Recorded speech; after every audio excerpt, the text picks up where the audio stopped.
Hey friends, welcome back in my another video. इस वीडियो में मैं आप लोगों को हाइपर रियलिस्टिक आई ड्रॉ कैसे करते हैं वो बताऊंगी। तो इस वीडियो में मेरे साथ लास्ट तक बने रहिएगा और ऑब्ज़र्व करिएगा कि मैं किस किस जगह पर कौन कौन से टूल को यूज़ कर रही हूँ। तो लेट्स गेट स्टार्टेड। मैं जो आई ड्रॉ कर रही हूँ उसे आप स्क्रीन पर ईज़िली देख सकते हैं। और सबसे पहले मैं जो आई का जो डार्क एरिया है उससे मैं स्टार्ट कर रही हूँ। मैं इस जगह पर स्टेटलर के पेंसिल को यूज़ कर रही हूँ। अगर आपके पास स्टेटलर का पेंसिल नहीं है तो आप कैमल के पेंसिल को यूज़ कर सकते हैं।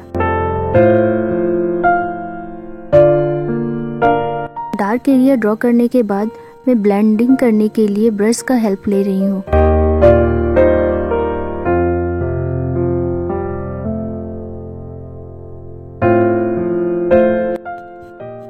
आईब्रो को ड्रॉ करने के लिए हम लोगों को ऑब्ज़र्व करना चाहिए कि आईब्रो का जो हेयर है वो किस किस डायरेक्शन में गया है।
If you like my video, then like, share and subscribe my channel.